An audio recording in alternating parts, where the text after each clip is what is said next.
Hallo, mein Freund. Ich heiße Adam. Gebärdet wird das wie meine Sommersprossen. Ich werde jetzt über mich und meine Schule erzählen. Ich bin gehörlos. Mein Haar ist blond und ich habe eine runde Brille und 100 Sommersprossen. Umarme dich, Adam.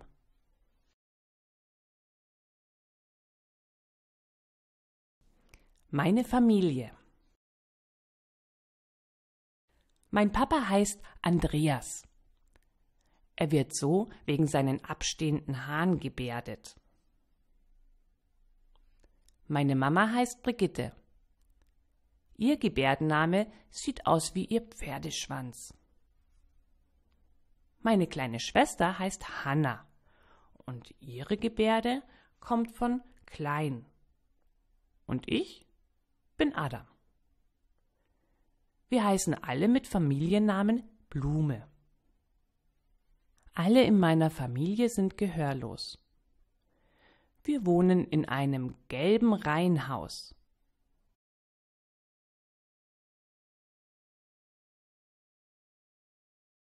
Im Himbeerweg 5. Adams Klasse. Seine Lehrerin heißt Eva Andresen. Sie ist sehr lieb. Daneben ist Nesrin Toprak. Gebärdet wird sie wie ihre Locken. Nesrin hat lange, schwarze, lockige Haare und ist sehr süß. Daneben ist Kai Lindner. Sein Gebärdenname ist seine Igelfrisur. Er ist Adams bester Freund. Er ist der Stärkste in der Klasse. Unten links ist Emma Lehmann. Gebärdet wird sie wegen ihren Zöpfen. Emma hat blonde Haare und blaue Augen. Sie liebt Tiere, zum Beispiel Papageien, Ratten, Hunde.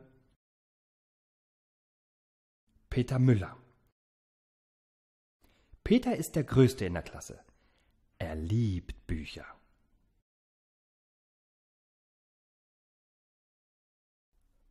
Familie Lehmann. In der Familie von Emma können alle außer Emma hören. Sie wohnen in einem roten Haus in der Neustraße 67. Sie haben einen Garten mit einem Baum, in dem sitzt Emmas kleiner frecher Bruder Lutz. Er hat den Knochen vom Hund und ärgert ihn damit. Der Hund sitzt unten und bellt. Waldi ist der Dackel der Familie. Emmas ganze Familie ist sehr tierlieb. Emma hat auch ein eigenes Tier. Es ist eine braune Ratte. Sie heißt Otto. Lutz hat auch ein eigenes Tier. Es ist ein Papagei. Er heißt Lora. Die Tiere der Familie Lehmann. Waldi, Otto und Lora sind meistens Freunde. Lora darf das Wasser von Waldi trinken. Otto darf das Vogelfutter von Lora probieren. Manchmal darf Waldi auch etwas Käse von Otto essen. Aber Waldi mag es nicht, wenn Otto in seinem Korb liegt. Dann wird Waldi böse und beißt Otto in den Schwanz. Und dann wird Otto böse und läuft in den Käfig von Lora. Dann wird Lora böse und scheißt in die Butter. Aber dann wird die Mutter böse und schreit: Nehmt eure grässlichen Tiere und geht raus! An so einem Tag sollte man die Familie Lehmann lieber nicht besuchen.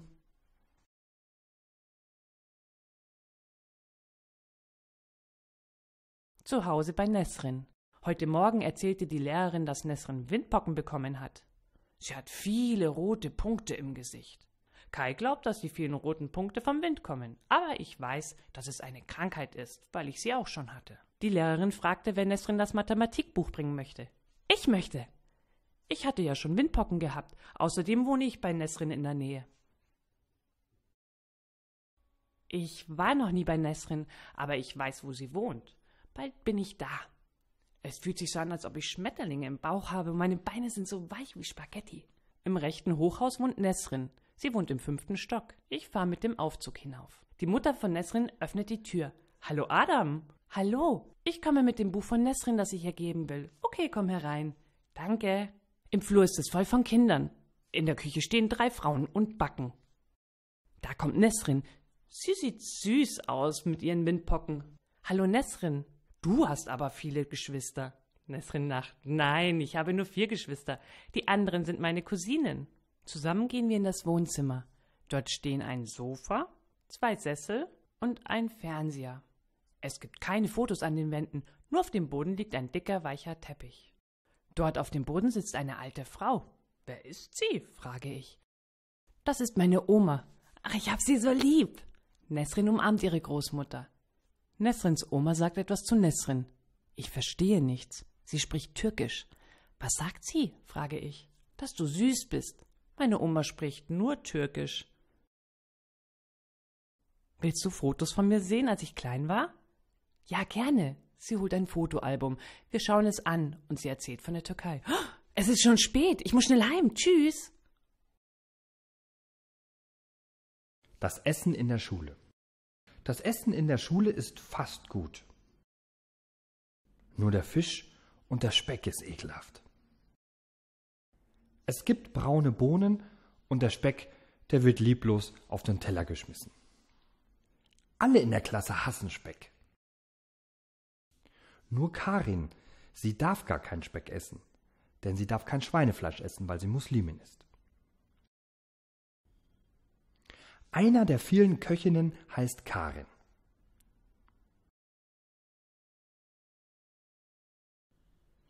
Sie kann gebärden, weil sie einen gehörlosen Sohn hat, der 3 Jahre alt ist. Ich stehe bei der Essensausgabe in der Schlange und jetzt ist Adam dran. »Wie viel Speck möchtest du haben?« fragt Karin. »Ich darf keinen Speck essen.« »Ach so, warum denn nicht?« »Weil ich Moslem bin, darum darf ich keinen Speck essen.« »Das ist aber schade, dann willst du morgen den Speck nicht essen? Und was ist mit der Wurst, die du so liebst?« Diese Wurst darf ich, denn da bin ich kein Moslem mehr. Ich bin immer nur an Montagen ein Moslem.«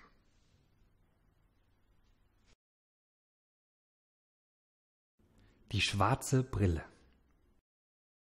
Unsere Lehrerin trägt fast immer eine rote Brille. Aber wenn sie eine schwarze Brille trägt, heißt das, sie hat schlechte Laune. Trägt sie die rote, ist sie gut gelaunt. In der Mathematikstunde beim Minusrechnen hilft die Lehrerin Peter. Adam sitzt da und überlegt, was machen wir am Nachmittag? Spielen wir Eishockey, Kai? Frage ich. Entschuldige, aber ich habe schon etwas mit Peter ausgemacht, antwortet Kai. In dem Moment dreht sich die Lehrerin um, sieht die beiden und wird richtig wütend. Ich habe die Nase voll, immer gebärdet und gebärdet ihr nur. Verstanden? Klar. Ihre Brille fliegt in hohen Bogen runter und alle sehen ihr nach. Sie hebt sie nicht auf, setzt die rote Brille auf. Alle Kinder beginnen zu kichern, weil es lustig aussieht. Zuerst wird die Lehrerin noch wütender, aber dann fängt sie auch das Lachen an. Entschuldigung, gebärdet sie, ich habe heute schlechte Laune. Entschuldigung, gebärdet Adam, ich werde nicht mehr gebärden, ich werde jetzt rechnen. Die Geburtstagsfeier. Kai hat heute Geburtstag, deswegen haben wir in der Schule Eis gegessen. Peter bringt Kai einen Brief, darin steht: Herzlichen Glückwunsch, Kai, von Peter. Kai wird am Samstag feiern. Er hat mich, Emma, Nesrin, seinen Vetter Oliver und einen Jungen aus der 2. Klasse eingeladen. Wir zeigen der Lehrerin die Einladung. Oh, wie schön. Draußen fängt Peter an zu weinen. Aber warum bist du traurig? Schön, dass ihr feiert, aber ich bin als Einziger nicht eingeladen. In der Pause gehen alle raus. Nur die Lehrerin und Kai bleiben im Klassenzimmer. Ich glaube, dass sie darüber reden, wie es sich anfühlt, wenn man nicht eingeladen wird. Als die Pause zu Ende ist, bekommt Peter einen Brief von Kai. Emmas Hörgerät. Emma frühstückt. Sie ist sehr müde. Plötzlich sieht sie Es ist schon 7 Uhr. Der Bus kommt gleich. Emma muss sich beeilen. Sie holt ihre Tasche und packt all ihre Sachen ein. Vergiss das Hörgerät nicht, gebärdet Mama. Emma läuft in ihr Zimmer, um es zu holen. Sie sucht es überall, aber das Hörgerät ist weg. Lutz hat es sicher weggenommen, denkt Emma. Als sie ihn findet, fragt sie ihn. Lutz, hast du mein Hörgerät genommen? Gebärdet Emma. Nein, das habe ich nicht, antwortet Lutz. Warum versteckst du's dann? Ich spiele Geisterschloss, gebärdet Lutz. Da kommt Mama. Worüber streitet ihr? Fragt sie. Lutz hat mein Hörgerät genommen, gebärdet Emma. Nein, das habe ich nicht, schreit Lutz. Beruhigt euch, gebärdet Mama. Emma, weißt du, wo du dein Hörgerät hingelegt hast? Fragt Mama. Auf den Schreibtisch, wo ich es immer hinlege, antwortet Emma. Das weiß ich. Jetzt sieht Mama Waldi. Aber schau, worauf kaut er? Gebärdet Mama. Das ist mein Hörgerät, gebärdet Emma. Lass los, schreit Mama. Waldi spuckt die Batterien aus, aber das Hörgerät hat er aufgefressen. Waldi schämt sich und verkriecht sich.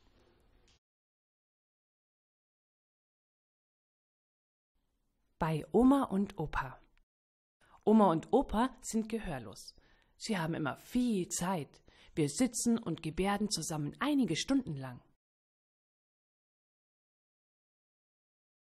Adam erzählt von Kai, Nesrin und von Emma und all ihren Tieren.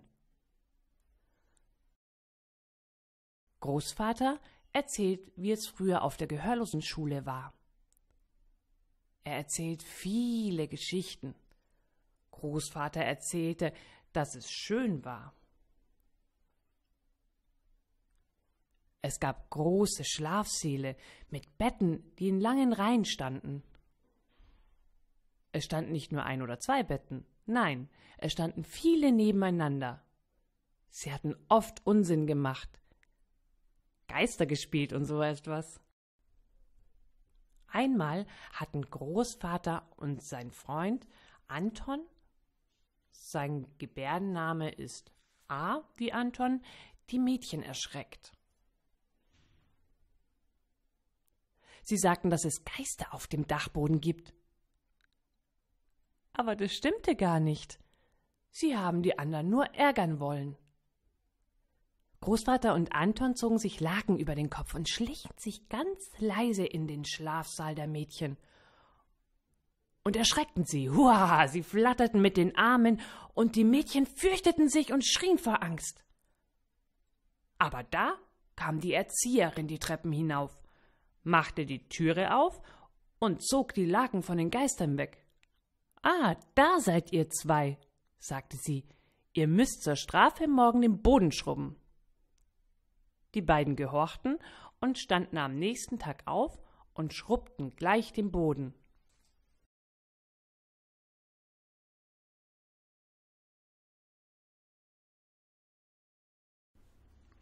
Arv.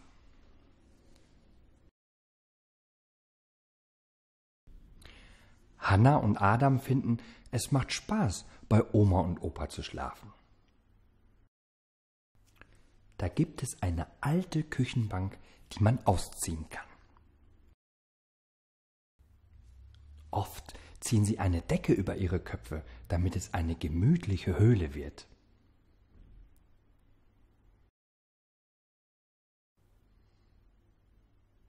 Dann leihe ich mir die Taschenlampe von Opa. Hanna und ich setzen uns in die Höhle und gebärden.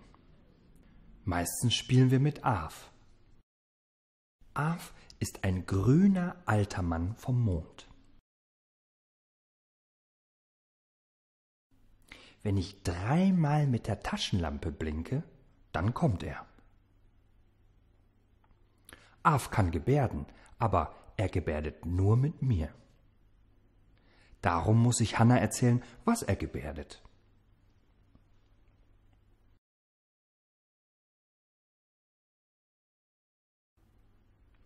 Arv will oft, dass Hanna sich in die Küche schleicht und Kekse klaut.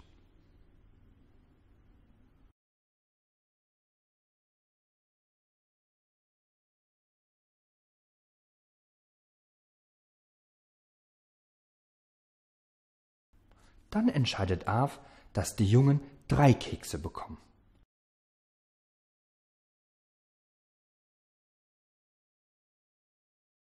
Das Mädchen nur 2.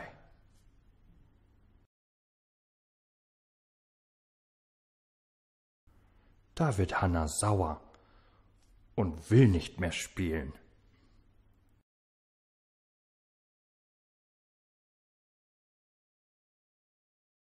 Unsere verrückte Lehrerin.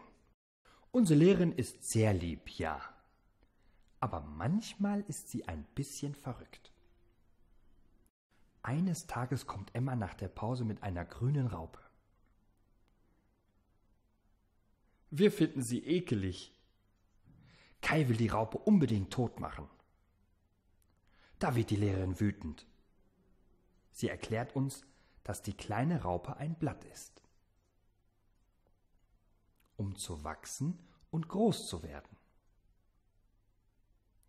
Dann spinnt sie sich zu einer Puppe ein. Und in der Puppe verwandelt sich die Raupe in einen schönen Schmetterling. Nesrin versteht nicht, was die Lehrerin mit sich einspinnen meint. Da hat die Lehrerin eine Idee. Sie läuft zur Toilette und holt viele Rollen Toilettenpapier.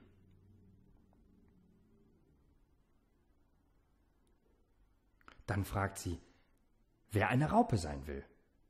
Ich. Alle wollen das. Wir kriechen überall auf den Boden und essen die Blätter. Dann hilft uns die Lehrerin, uns selbst mit Toilettenpapier einzuspinnen. Zum Schluss sind wir 5 Puppen. Bald werden wir platzen und schöne Schmetterlinge sein. Plötzlich, da kommt unsere Direktorin mit 4 Gästen herein.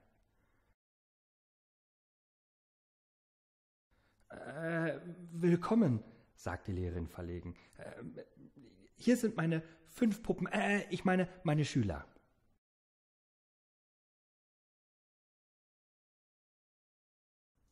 Wir lachen alle, bis wir platzen.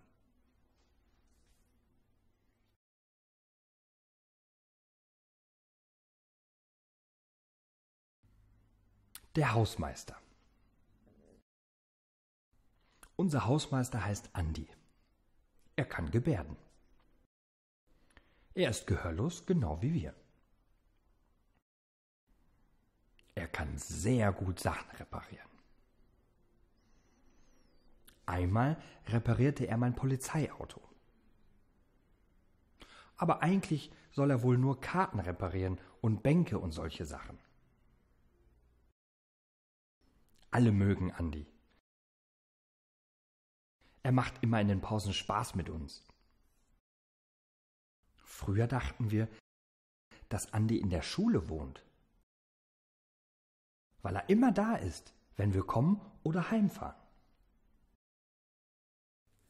Eines Tages geht Kai zu Andi und fragt, wohnst du in der Schule? Ja, na klar, antwortet Andi. Aber wo schläfst du? Es gibt ja kein Bett in deinem Zimmer, gebärdet Kai. Ich brauch kein Bett, antwortet Andi. Ein Hausmeister schläft am besten auf seiner Hobelbank. Das glaubt Kai nicht. Am nächsten Morgen stürzen wir direkt in Andis Zimmer. Aber was sehen wir? Es ist wahr. Da mitten auf der Hobelbank liegt Andi und schläft. Er hat einen Schlafanzug an und sein Wecker steht noch neben der Hobelbank. Dann wacht er auf. Aber hallo, ihr seid schon hier? Gebärdet Andi verschlafen. Ich muss verschlafen haben. Wir sind geschockt, dass wir auf kürzestem Wege zur Lehrerin rennen. Wir erzählen, wie leid uns Andi tut, der immer im Hausmeisterzimmer wohnt und auf der harten Hobelbank schläft. Die Lehrerin lacht. Oh weh. Der Andi spinnt, gebärdet sie. Jetzt hat er euch so richtig reingelegt. Dann erzählt sie, dass Andi in einer normalen Wohnung in der Stadt lebt und nur so angezogen ist, um uns reinzulegen.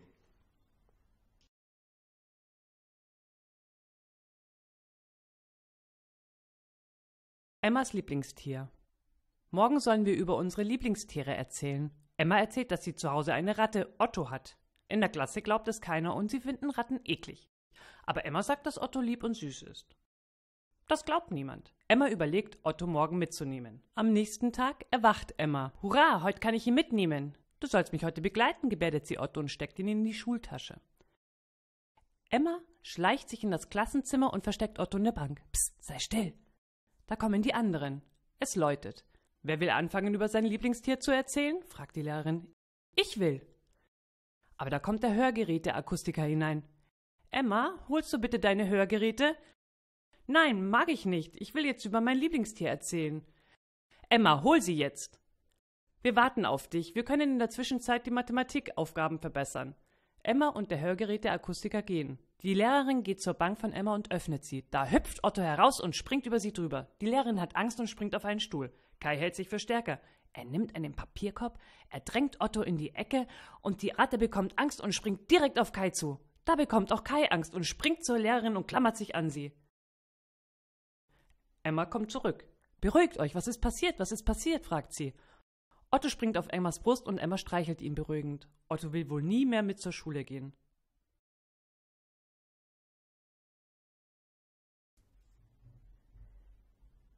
Die Busfahrt. Jeden Donnerstag spielen wir Theater. Das Üben macht uns viel Spaß, ist schön und macht uns gute Laune. Aber heute ist etwas Besonderes. Peter soll heute bei mir schlafen. Ich freue mich.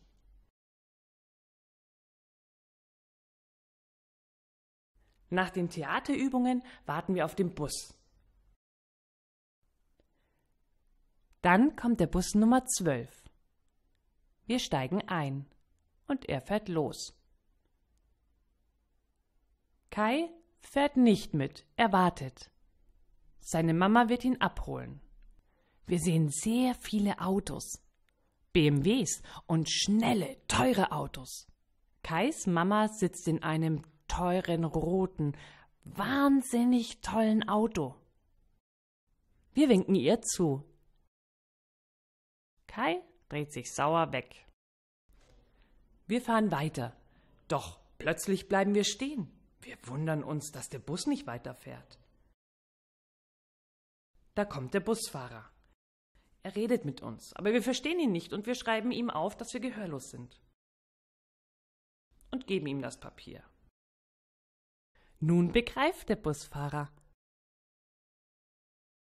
und schreibt uns einen langen Zettel zurück.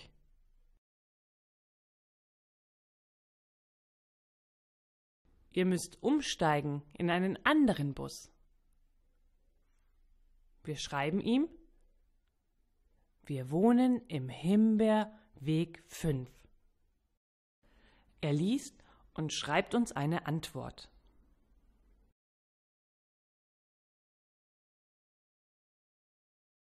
Ihr müsst aussteigen und mit dem Bus Nummer 3 weiterfahren. Wir bedanken uns bei ihm. Wir steigen aus und warten. Der Bus Nummer 3 kommt und wir steigen ein. Wir fahren sehr, sehr weit mit dem Bus. Wir fahren immer weiter und weiter. Als wir ankommen, müssen wir noch ziemlich weit zu Fuß gehen. Mama und Papa machen sich schon große Sorgen. Sie haben Angst. Ich erzähle, dass wir in den Bus Nummer 3 umsteigen mussten. Papa sagt, da bin ich aber erleichtert und froh. Kommt herein. Wir setzen uns hin und essen und haben einen schönen Abend zusammen.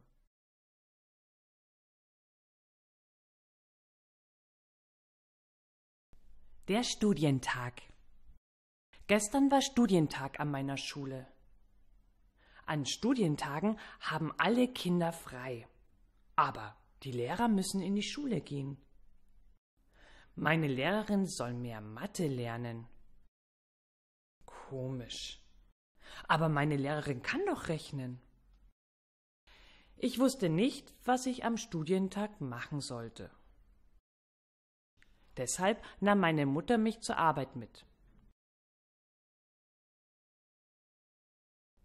Sie zeichnet riesige Karten für einen großen Verlag.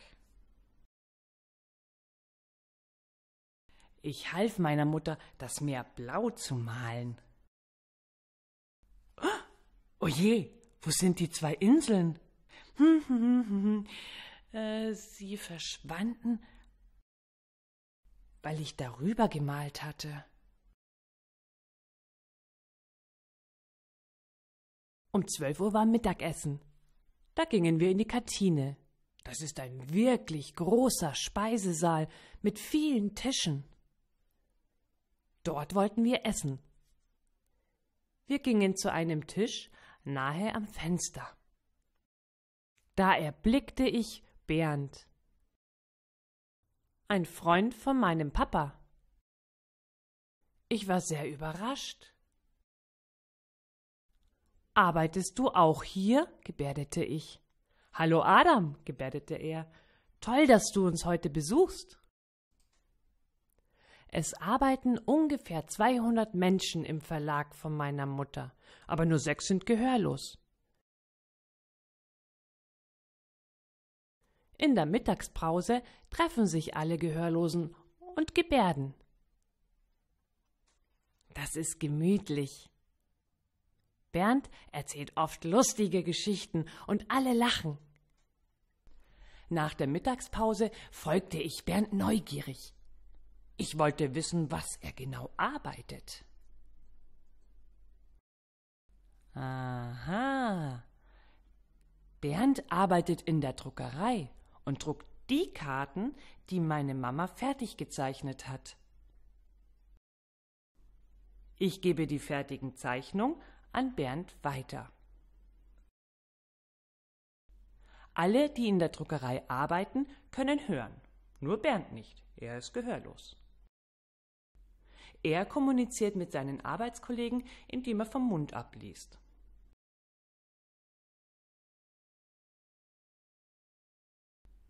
Denn die Kollegen können nicht gebärden. Adam fragt, ist das nicht schwer abzusehen, was Sie sagen? Ja, ja, antwortet Bernd. Bei langen Gesprächen wird man müde. Deshalb reden wir nicht so viel. Ich arbeite ja, da ist es dann nicht so schlimm. Als ich am Abend nach Hause komme, erzähle ich Papa alles über die Druckerei. Aha, gebärdet er. Vielleicht willst du, wenn du groß bist, vom Beruf Drucker werden, wie Bernd? Nein, ich will Polizist werden. Das ist toll, Polizist zu sein. Polizisten dürfen mit dem Polizeiwagen fahren und Diebe fangen. Da fragt Papa, wie ich mit den Dieben reden will. Diebe können ja nicht gebärden. Adam antwortet, wenn ich groß bin, dann haben alle Hörenden Gebärdensprache gelernt. Das glaubt Papa nicht. Adam gebärdet, ich werde das schaffen. Vielleicht werde ich, wenn ich groß bin, vom Beruf Lastwagenfahrer und bis in die Türkei fahren. Dann kann Nesrin mitfahren und wir können ihre Oma besuchen.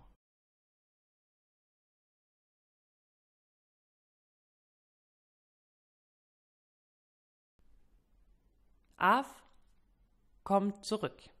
Ich schlafe. Plötzlich blitzt es in meinem Zimmer. Da sehe ich ein Männchen auf dem Boden. Es blitzt. Es ist klein und grün. Ich wundere mich, denn es sieht komisch aus. Af wird so gebärdet. Er fragt, willst du mit mir in den Himmel hinauf? Ja, gerne. Af nimmt meine Hand. Wir fliegen in einem Riesentempo hinaus in das Weltall. Wir sind unglaublich schnell.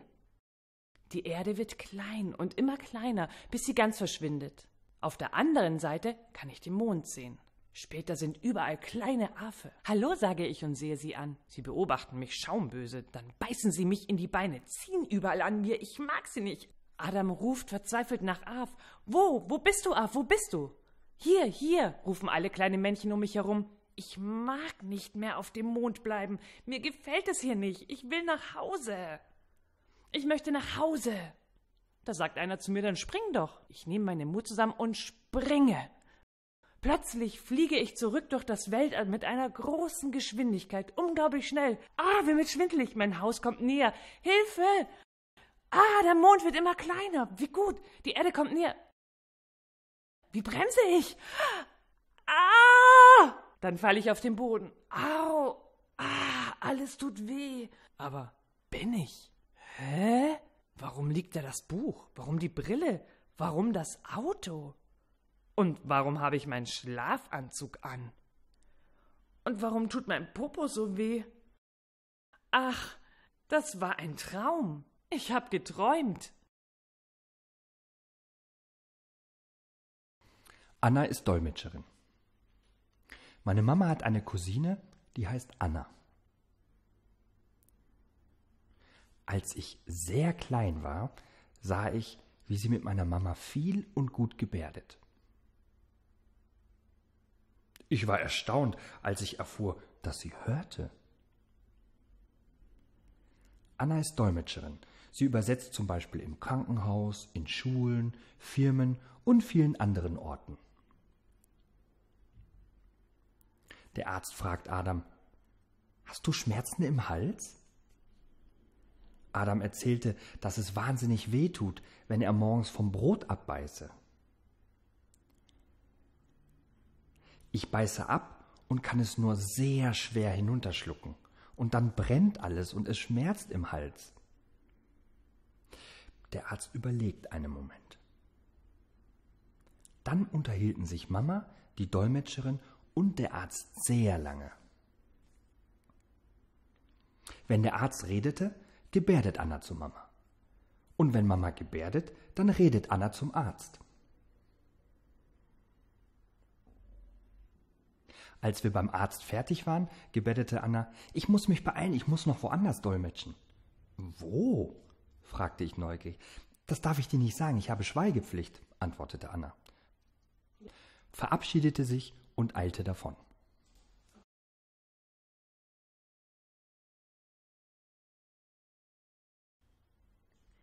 Hummeln im Hintern haben. Kai fällt es schwer, still zu sitzen. Er ist unruhig und nervös. Er kann nicht ruhig sitzen und vernünftig arbeiten. Er rutscht immer unruhig und nervös hin und her.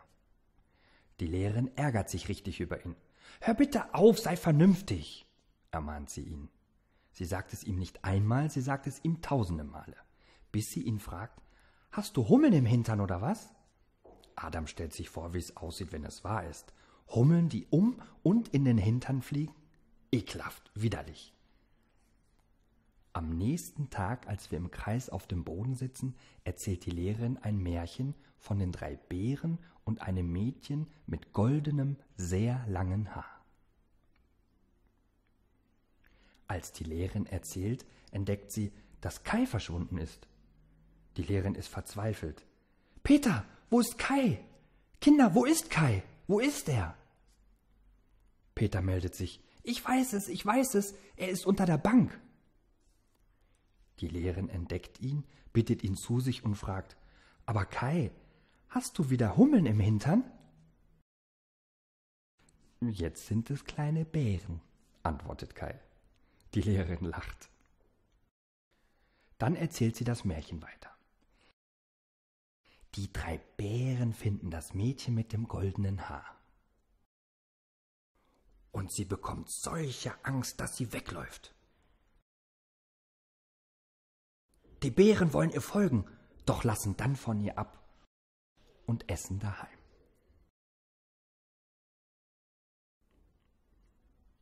Nun ist das Märchen zu Ende. Wir Kinder sind erleichtert. Kai sagt: Komm, wir spielen verrückte Verfolgung. Alle sind begeistert und stürzen hinaus. Die Lehrerin kann sie nicht mehr aufhalten. Aber Kinder, wir haben noch Zeit, wir sind noch nicht fertig. Kai antwortet: Doch, schauen Sie mal auf die Zeit. Als sie auf die Uhr blickt, sieht sie, es ist Zeit für die Pause. Alle laufen raus zum Spielen. Adam und Emma folgen ihnen. Alle toben herum. Kai ist sehr froh, er braucht nun nicht mehr still zu sitzen. Er kann herumtollen. Wir haben alle einen riesigen Spaß.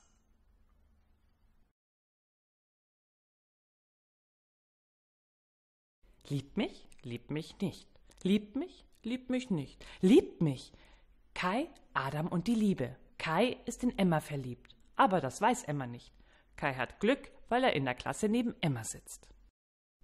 Heute ist Donnerstag, der schönste Tag der Woche, weil wir im Gehörlosenverein Theater spielen werden.